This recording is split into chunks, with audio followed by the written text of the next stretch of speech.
हमले की वजह यही है, लूटपाट है। यहाँ से तिगड़ी से आते हैं वो, और लूटपाट की मंशा से आते हैं। पहले भी 2-4 दिन पहले भी ऐसा हुआ था कि 7 वाली दुकान पे उन्होंने हमला किया था। चक्कू मारे था, खून निकला था, पर वो जो जिन्होंने मारा वो वहाँ पे। ऐसे लोग जो मेरे भाई का मतलब सीधा ये लूटपाट के इरादे से नहीं आए थे, मर्डर के इरादे से आए थे। 2 दिन पहले जेल छूट के आए, बाहर निकलते ये काम कर रहे हैं। क्राइम का एक नया तरीका उन्होंने ढूंढ लिया कि नाबालिग से क्राइम कराओ और वो छूट जाते हैं। हाँ बिल्कुल लापरवाही है, अगर लापरवाही ना होती तो होता ही ना ये। सटीक खबरों का सीधा असर। आप देख रहे हैं एनसीआर समाचार, सच्ची और पक्की खबरें।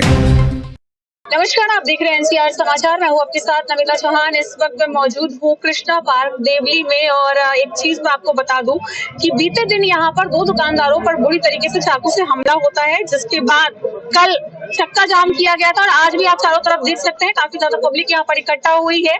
मामला ये सामने आया है कि लूटपाट के इरादे से दोनों भाइयों पर चाकुओं से वार किया गया था।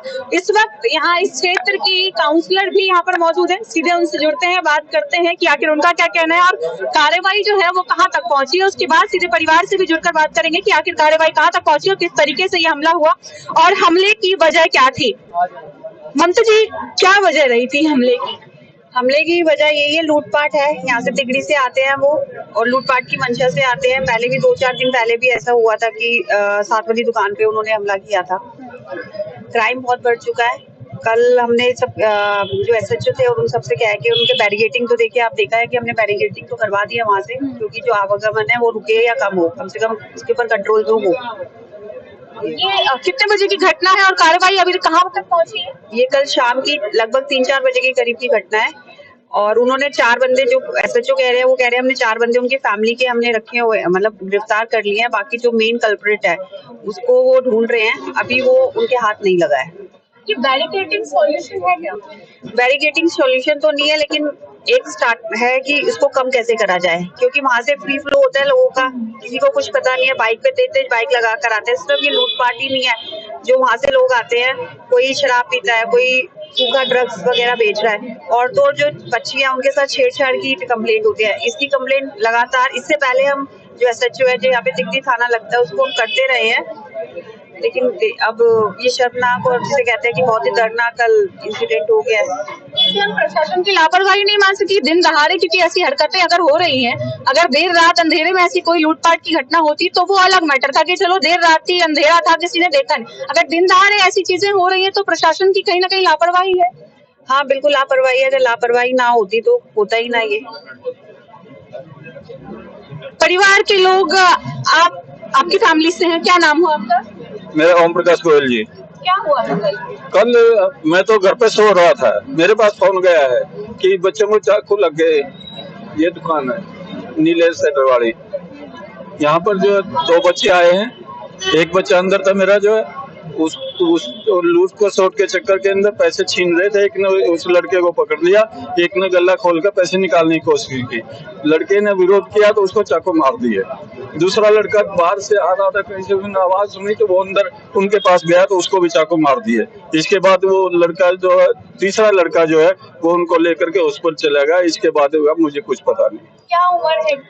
तो आईसीयू में है। उम्र क्या है? उम्र होगी उनकी मेरे ख्याल 35 के करीब, 35-40 साल की। कहाँ लगी? यहाँ लगा है, यहाँ लगा है, यहाँ लगा है, बाजू में लगा है। दोनों बच्चों को लगे हैं और दोनों आईसीयू में हैं। आपका क्या कहना है? इतनी बड़ी घटना यहाँ इस क्षेत्र में हो रही है और वो भी दिन के समय में हो रही है, उसके बावजूद अभी ममता जी ने बताया कि पहले भी ऐसी चीजें हो चुकी हैं इस क्षेत्र में। देखिए, जो क्रिमिनल लोग हैं उनका डर जो है पुलिस से खत्म हो चुका है, और वो दिन दहाड़े और डेली उनका एक आदत बन चुकी है कि हमारा कुछ होगा नहीं। अभी पीछे वैसे पता लगा था कि उन्होंने एक पहले भी कुछ क्राइम किया था अभी, लेकिन 4 दिन पहले वो कोर्ट से छूट के आ गए। उनके हौसले इतने बुलंद है हो रखे हैं कि उनको डर किसी का है ही नहीं है, ना पुलिस का है, ना कोर्ट का है, ना पब्लिक का, किसी का डर ही नहीं है उनको। और छोटे छोटे मतलब नाबालिग हैं, उनके जो घर वाले हैं वो जानबूझकर उनको नाबालिग को आगे कर देते हैं कि वो छूट जाएंगे। क्राइम का एक नया तरीका उन्होंने ढूंढ लिया कि नाबालिग से क्राइम कराओ और वो छूट जाते हैं। और ये तो बालिग हैं, ये तो बालिग हैं, दोनों बच्चे बालिग हैं जिन्होंने क्राइम किया है। दोनों क्राइम करने के लिए दोनों पूरे वो है। और यहाँ तो केस होते रहते हैं, यहाँ कोई नई बात नहीं है। ये सारी दिल्ली के अंदर बुरा हाल है। यहाँ तो किसी टाइम भी, जब दिन में 4 बजे ये काम हो सकता है तो रात को तो किसी की सेफ्टी है ही नहीं। लूट खसोट तो किसी की दुकान में अकेले आदमी के पास कोई घुस जाएगा तो क्या करेगा एक आदमी। ये जो दुकानें आप देख रहे हैं, इन दुकानों के पीछे झुग्गियां हैं और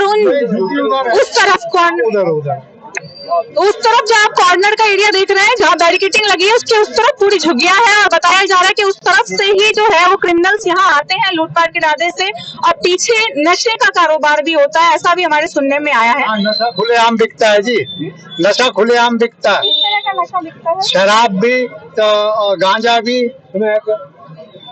शराब गांजा ये सब बिकता है खुलेआम। कभी आप लोगों की तरफ से पहले प्रशासन को कंप्लेन गई कि ये नशा बिक्री इतनी ज्यादा हो रही है तो इन पर रोक लगाई? कोई वारदात हो जाती है तो जब इधर खुले हैं, जब नहीं जो अपना काम कर रहे हैं सब, जब कोई घटना घट जाती है तो फिर पता लगा है ना। आप लोगों ने किसी ने कुछ देखा था? देखा नहीं हमने, हम तो पता चला आपको? पता यही चला है। हमारे तो, मैं तो उनको भाई हूँ, हमारे तो चाचा के बेटे हैं दोनों, उनको बुरी तरीके से मारा गया है दोनों को। अभी क्या कंडीशन है? कंडीशन सीरियस है उनकी, दोनों आईसीयू के अंदर एडमिट है दोनों, कौन सा हॉस्पिटल? बत्रा हॉस्पिटल में। रिकवरी हो रही है कुछ? रिकवरी तो होने में टाइम लगेगा ना अभी, लेकिन अभी कंडीशन मतलब स्टेबल नहीं है उनकी। डॉक्टर कह रहे हैं दोनों सीरियस हैं। जो हमलावर थे वो पकड़े गए? वो अभी नहीं पकड़े गए। अभी नहीं पकड़े गए। नहीं। जिस वक्त हमला हुआ उस वक्त लोग तो होंगे, दुकानें तो चली रही होंगी। उनके साथ जो पुलिस वाले यहाँ पर आए हैं ड्यूटी पर, 100 नंबर वाले आए हैं, एरिया के भी आए हैं, वो उनको देखने के लिए, पकड़ने के लिए गए हैं घर पे। उनके घर जाने के बाद में औरतें उनके साथ आई, उन्होंने इतनी बदतमीजी की है पुलिस वालों के साथ, इतने गलत लफ्ज बोले जिनका कोई जवाब नहीं। कहाँ रहते हैं लोग? ये पीछे जो है, पीछे झुग्गियों में? हाँ जी, बाहर का कोई आदमी नहीं है, इन झुग्गियों के आदमी है सब। यहीं पर सब रात को घूमते रहते हैं, क्राइम करते रहते हैं, किसी को भी पकड़ लेते हैं, दे दो जो कुछ है। इतना बुरा हाल हमने दिल्ली नहीं देखा कभी।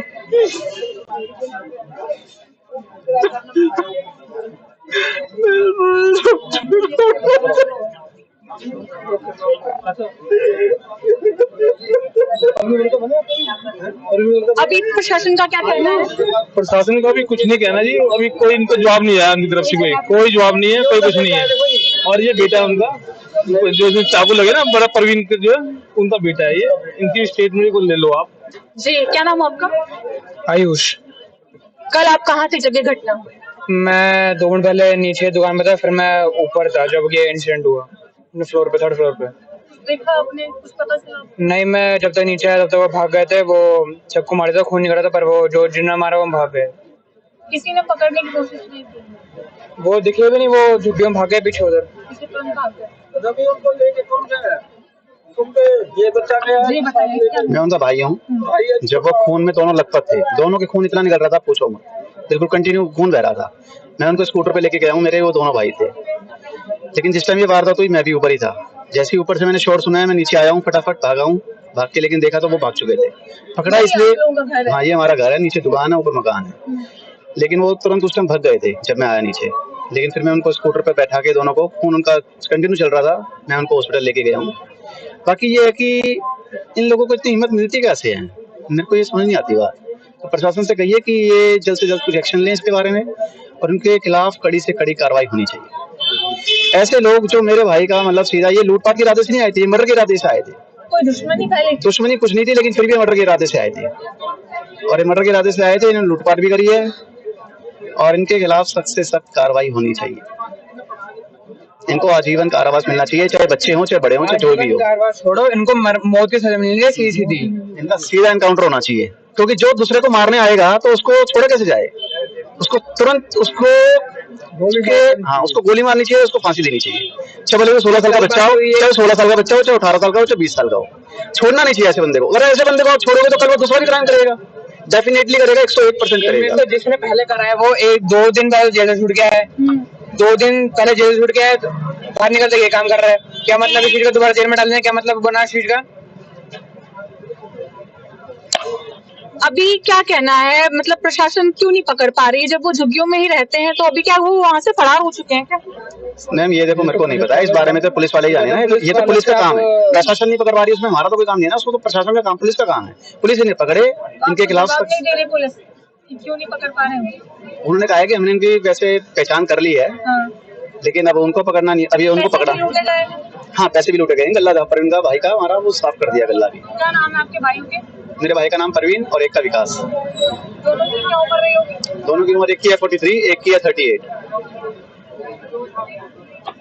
यहाँ पर पूरी इतनी सारी दुकानें, किसी ने कुछ नहीं देखा, किसी ने बचाओ बात ऐसा है ना मैम, ऐसा है ना, मैम ऐसा है उनके हाथ में दो फुट के चाकू थे, तो हाँ, तो तकरीबन ऐसे चाकू जब इतने लंबे लंबे हाथ में होते हैं तो कोई बीच में नहीं आता, जो बीच में आएगा वो उस पर भी वार करेंगे, या तो पब्लिक सारी इकट्ठी होकर आए जब बात बनती है, लेकिन अगर एक बंदा बीच में आएगा तो डेफिनेटली बात है उसको भी घायल करेंगे वो। जैसे मेरा छोटा भाई, मेरे बड़े भाई पे हमला हुआ था पहले, लेकिन मेरा छोटा भाई जैसे बचाने आया तो उस पर भी हमला करके भग गए वो। एक बंदे के आने से कुछ नहीं होगा, अगर 10 बंदे इकट्ठे मिलकर आते तो उनकी हिम्मत नहीं, उनको वहीं पे पकड़ के मारते, तोड़ते और उनको मार देते जान से। लेकिन एकता में ही बल है, और एकता होनी चाहिए कॉलोनी में। ये झुग्गियों में तो एकता है, लेकिन कॉलोनी में एकता नहीं है। कॉलोनी में एकता क्यों नहीं है, मैं जानना चाहता हूँ कि कॉलोनी वालों में एकता क्यों नहीं है।